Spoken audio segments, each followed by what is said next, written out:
Welcome back once again, and we're still giving you special minute-by-minute coverage and updates over the military confrontation between the United States, Israel, and Iran that is taking place and has its implication over the Middle East and Egypt and the whole world.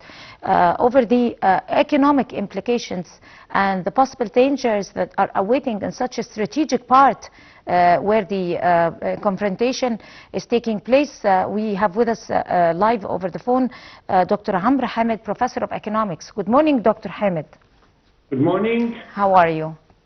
Fine, thank you. We were talking about the implications of this confrontation that started off early yesterday, suddenly, on the United States and Israel's part, and other escalations followed. Now, talking about possible implications, economic implications, of course, this is a very strategic part, and when we talk about economic implications, we should immediately mention the Hormuz Strait, according to the whole world, not only the neighboring countries, and on top of them is the United States. So how do you assess the situation?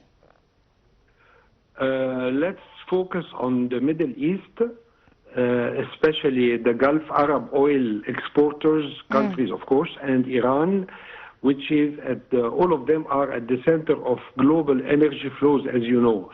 A direct war with Iran has, of course, profound consequences. The Gulf states, they depend heavily on oil revenues for their gross domestic product and government budgets. And then the rising geopolitical risk increases insurance and operational costs. This will no doubt reduce foreign direct investment and depresses tourism and non-oil sectors.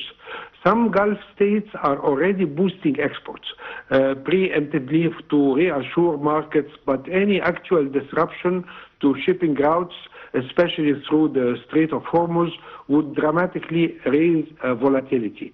We can also touch quickly on the situation, economic situation of Egypt. From an Egyptian standpoint, it's significantly, as we know, the Egyptian economy is significantly import dependent on energy and food commodities, etc. Even before yesterday's escalation, global prices and insurance premiums for shipping had been pressuring the balance of payments and inflation. And then another important point is the higher oil and gas prices, of course, which raise import bills, widening Egypt's trade deficit. A third point is that the shipping insurance rises cost of goods arriving via the Suez Canal and Red Sea, which will affect, no doubt, industrial input costs. And finally, of course, tourism and foreign investment, it will fall when regional conflict risk is high. If you want, we can sum this question by saying that the overall regional picture is slower growth, higher debt servicing costs, depressed investor confidence.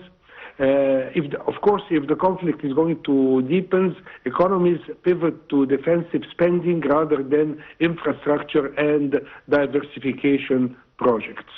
Well, that sounds so glooming, but at the same time, if I could ask you as a professor of economics, how can we be able to avoid this particular implication somehow economically, especially that we have taken very large steps. The dollar became very low, and economically we are very stable, and investment is on the rise in Egypt, and we have taken very, very sure steps economically. Is there a way we could be avoiding that particular side effect of this confrontation? It's very difficult to answer this question. I mean, as an economist, I cannot go deep into answering such a question because, as you know, this is more like a political issue, which is very difficult to estimate by an economist. I cannot really tell you how to avoid this. It's to avoid what's happening, because if you want, there is like it depends on duration, of course, and intensity, because there is also the buffer factors. If you want, the strategic reserves can temper short-term shocks. Of course, the non-Middle East production like US, Brazil, West Africa partially.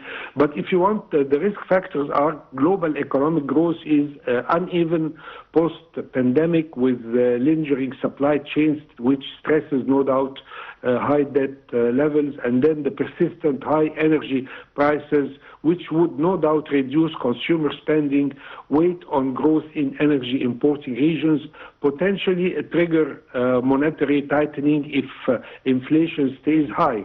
Economists we always warn that a prolonged disruption could cause stagflation outcomes. I mean here by stagflation, slow growth and inflation together, just as past oil shocks did in the past. So to answer your very difficult question, I can also mention what are the risks, but how to avoid it, this you need to speak to maybe a political expert. Right. On that note, of course, Dr. Amr Hamid, Professor of Economics, I'd like to thank you talking to us on Nile TV for special coverage.